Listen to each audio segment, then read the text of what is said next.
Saturday's showdown. OK Savings Bank Breon versus DRX Jace. Yeah, this would be for Showmaker.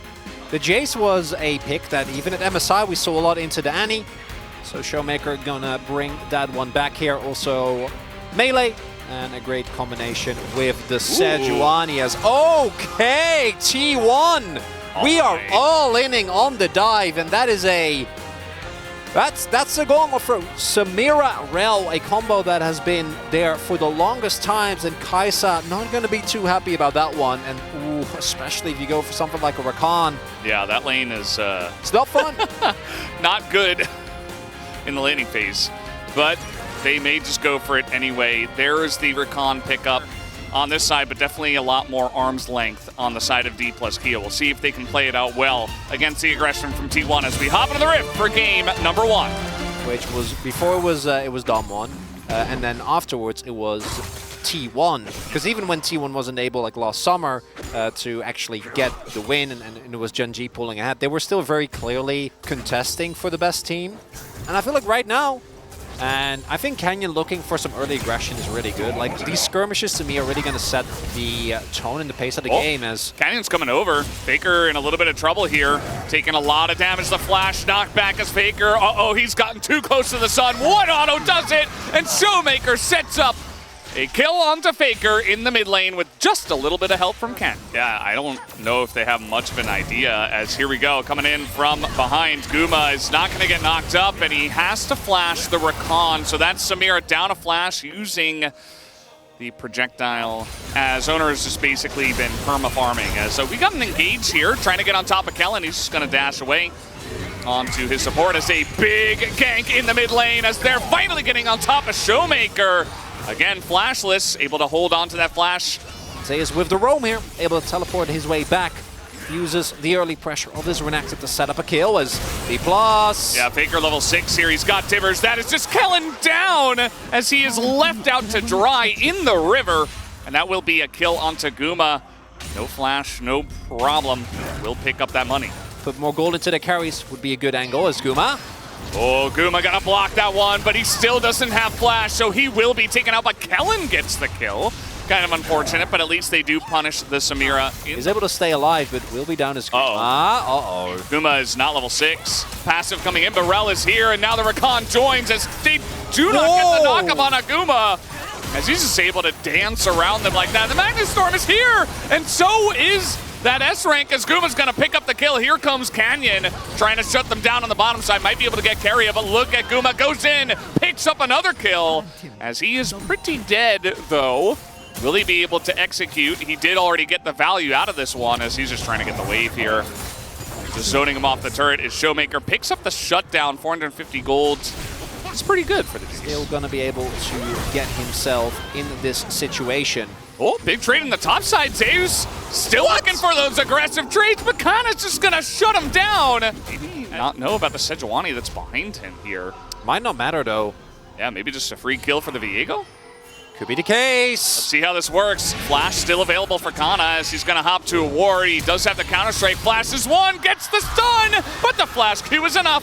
As Owner will take him out. Oh, it's just not as good as damage. Zeus in a lot of trouble here as the passive does come in. There is the ultimate counter-strike follow-up. Zeus, no flash. No Dominus. No Dominus. He is getting chipped away at. He is still Renekton, but he gets just bopped on the head as Kana going to take another kill. Able to stay on gold parity.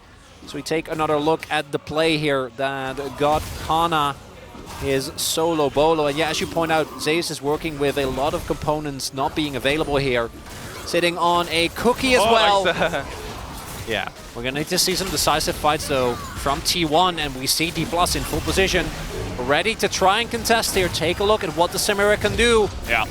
This is a very decisive fight from both sides. They're trying to get in onto the Sejuani. That's not going to work. Canyon is getting very low, though. He has to get out of here as they're not able to get on top of Samira. And that is going to be a huge amount of damage just thrown into Kana. The rest of DK just do not even engage. Deft having everything up, and I just made up those stats. No, that's definitely accurate. But yeah, it's definitely true. You can verify this. Carrier! There it is, a huge Magnet Storm right onto that backline, a huge combo as they take out Showmaker. He cannot use any of his buttons, any of his gold, doesn't matter, he's just gone. And it is the triple flash commitment. Actually, quadruple flash, because Carrier flashed as well as Faker. A little bit of an engage here. Kaisa able to potentially get some back as Deft gets the pick off. Faker is roaming through his own jungle, thinks he's safe, and take them out very quickly, as we do have in live Kana experiencing that as well. A 2v1 this time around. Rift Herald at the same time is being thrown into the mid lane turret. All ahead in gold, and with a composition like this, that's always going to feel good, as it's just a teleport that is able to take down Kana. Zeus gets his Ruthless Predator, and then the CC chain with the damage from Faker is more than enough. The 1v1, and do note, can Deft output damage, does have 2-item spike, should be a lot stronger here. Poke is coming in, but Faker wants to start this. He will catch Showmaker, but no follow-up here from T1 as Carrier is stunned up by Canyon. Throws in his ultimate just to disengage.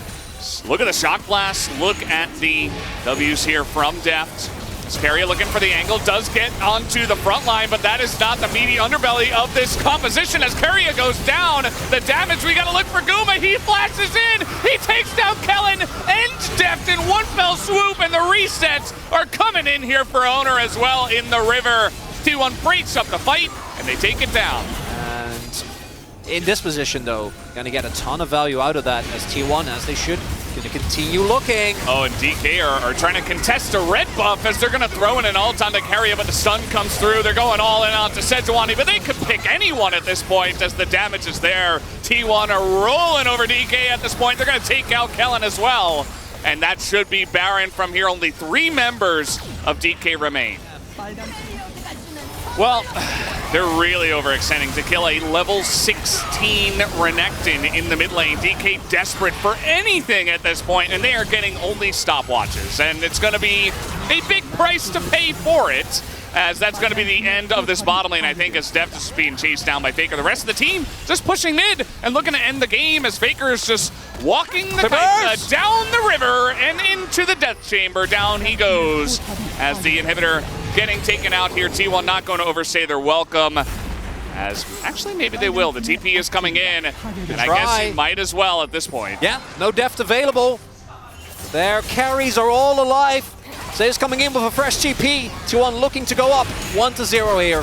And there it is, the Magnet Storm. So much still left over here on the side of T1. They will get that juicy front line on the side of DK this time as the S-Rank comes through, and T1 will roll over DK here in game number 1. Down will go the Nexus in 27.5 minutes. T1 are back here for game 1. And Guma's like, okay, well, this recon doesn't exist for me, so I just get to get a free entry right through the front door into the squishy poking champions on the side of DK. Mid laner of D+, but they're looking to take the risk. Gonna be Faker's LeBlanc. It's gonna be a little different, you know, it's a different flavor. Yeah. Because we will be looking towards a LeBlanc that goes Shiv. No. Okay. Well, let's see if they can make it work this time around in game number 2. Let's hop onto the Rift.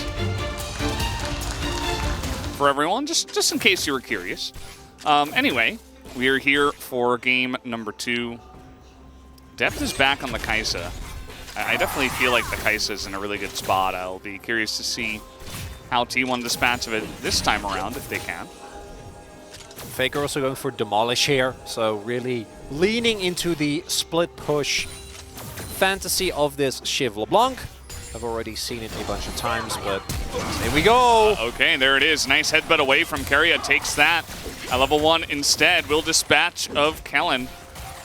As Gumayusi has picked up the Kurchizi Asheshi shard here for the Shiv that he is going to be... Don't do this to me, Velvas. I thought it was pretty good, as we do have a nice little setup here. Hex Blast. Deft is so dead. I mean, he is just 100% dead. There was no way for him to get out of that one, as it was just a really nice setup from Carrier once again. Yeah, Trying to join the back one as they ping it. They know this is happening. Can they stop it, though? Keria might just be the sacrificial cow in this case. As down he goes. Showmaker will be there to set it up, but it's a trade kill because Guma gets the rel on the way out. Insus and Nashers and whatnot is... Oh, Kana's really far behind this turret here, but he is Renekton, so he's going to be able to taxi onto this wave. Good timing on that. But you saw that Zeus was definitely threatening something. Was able to get the Dominus out. Yeah, that's on us for thinking the top lane was going to have action.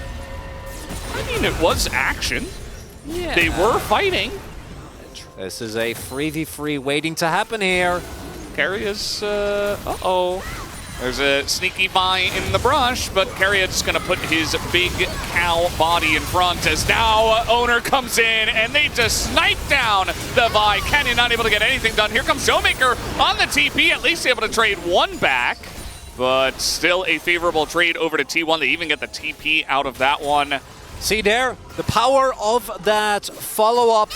Keria goes in for the engage, and Guma, with his Chains of Corruption, can get so much damage down as Faker is just straight up denying Showmaker access to this wave. Might be flying a bit too close to the sun. No, he's definitely flying very close to the sun, way too close, and he will get burned. Does a nice little head scratch for that one. Everyone was confused by that. He made the same expression as well as...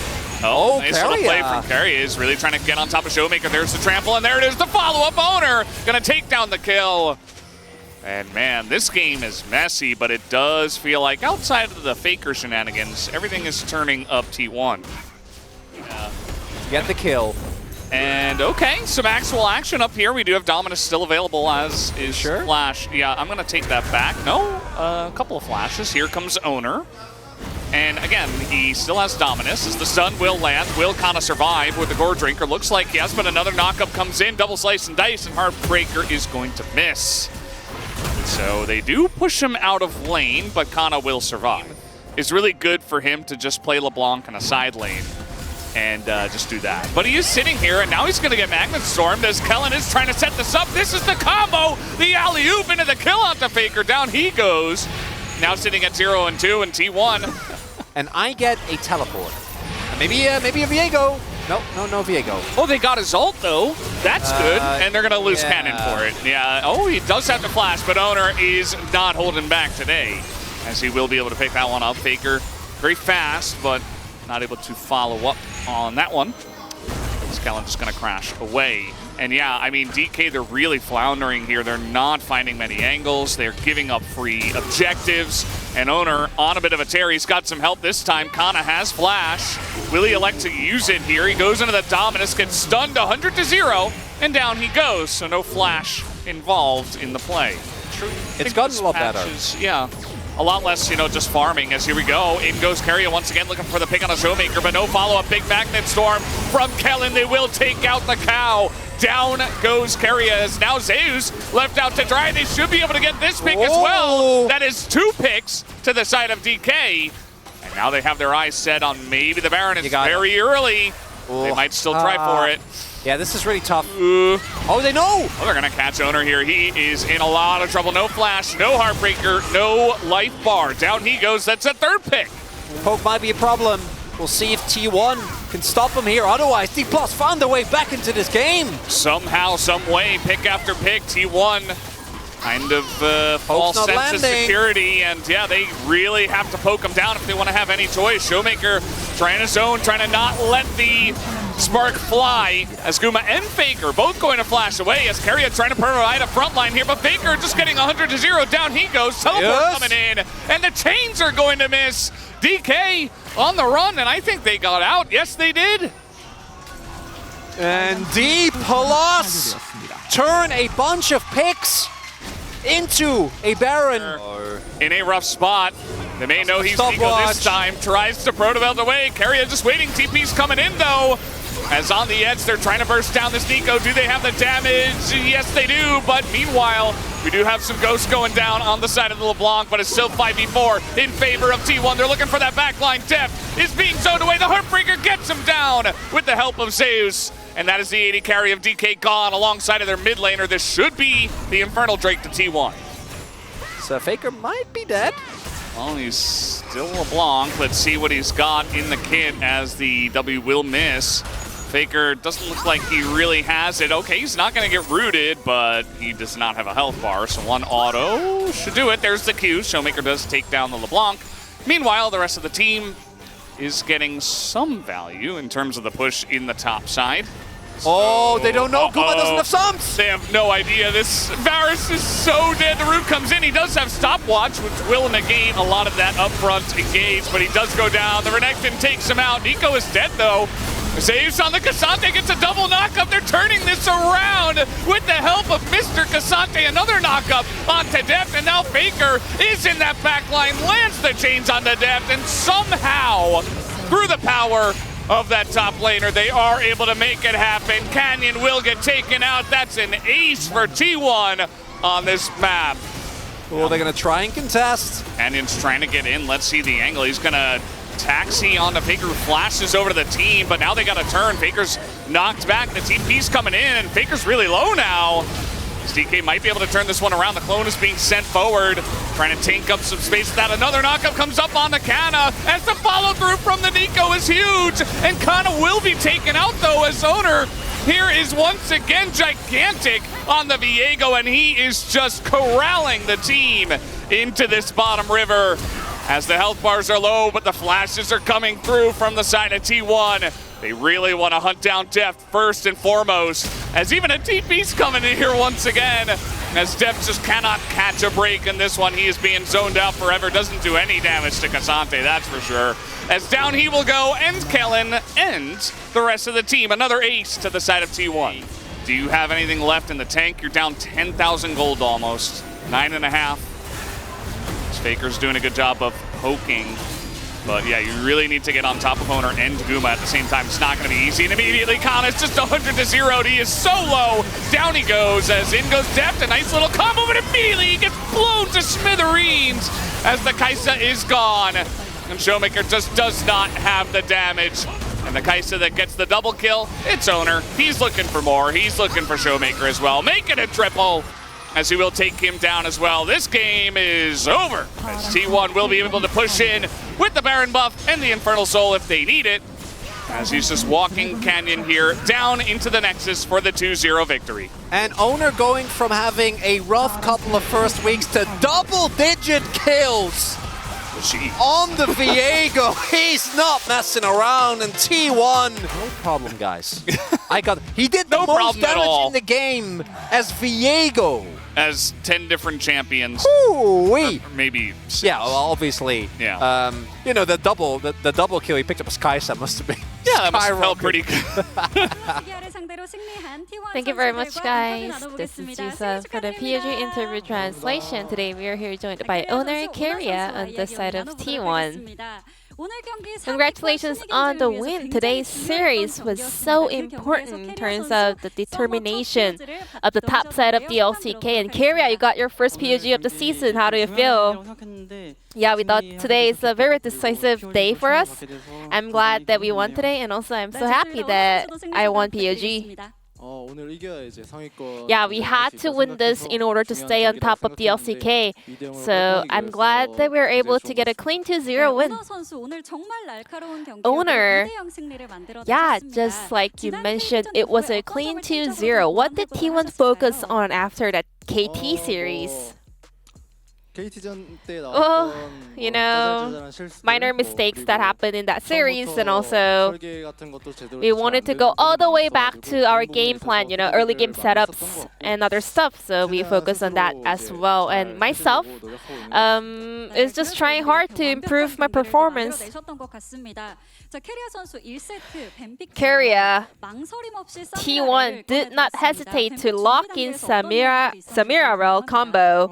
Tell me about that drafting. Yeah, that was something we prepared, you know, for this patch, and we were able to lock it in the second phase of the pick and ban. And that Rao was the key to T1's team fight in game 1. So let's take a look at this replay. Do you remember this moment? You were able to just dive onto the enemies when actually Kenan was also waiting in the brush. You have to be really decisive and proactive when you play a certain champions like Rao, you know. If you hesitate, you lose that angle and small opening. So as soon as I saw that angle, I just went in. Well, Keria, in fact, your Rao did not have, best win rate in the LCK, but today you proved that you are also capable of playing Rao at a best level. Were you confident that you're gonna win POG in that game? Yeah, after game number 1, I was so confident I'm gonna be the POG, and for game 2 as well. Before I got fooled by Nico acting like Kaisa, I was pretty confident of my performance, but with that mistake, I guess I lost my POG. Yeah, I was pretty happy about the POG vote as well because all the bottom duo won the votes anyways. Just like the first game, T1 decided to lock in bottom champions in the second phase. Was that something you guys prepared in terms of, T1's tactic?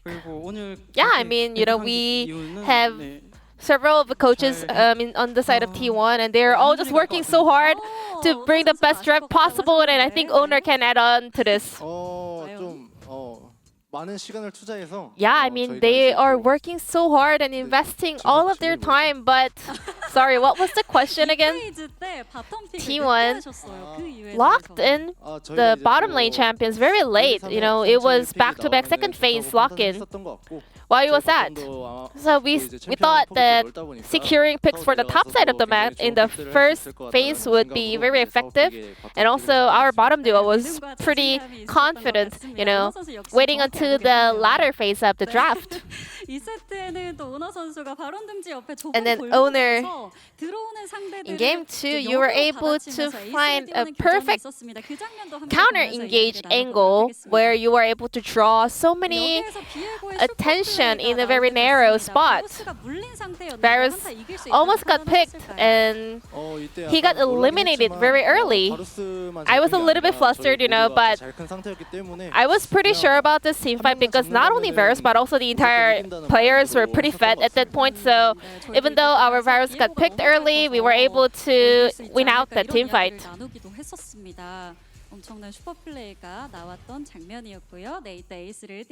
That was T1's ace around Baron.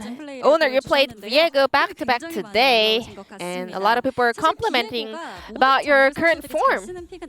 Viego is not an easy champion to execute, so is there any tip about playing Viego? Looking at the jungle tier list, I think Viego is one of the best picks right now. I have played Viego a lot in the past as well. And yeah, I guess that is why I'm having a decent outcome on Viego. A clean 2-0 today, and your next opponent is Nongsin Red Force. What is your determination for T1's winning streak? Right now, well, so far, our performance is a little bit disappointing compared to past seasons. So we are working so hard to, bring our form to the best level, and I hope we can continue showcasing the best performance possible. Yeah, like my main focus right now is kind of improving our performance until the playoffs, and I hope we can get another win in that Nongsim series in order to start off a winning streak. And this will be the end of the interview from Owner Keria, and back to the space. Thank you.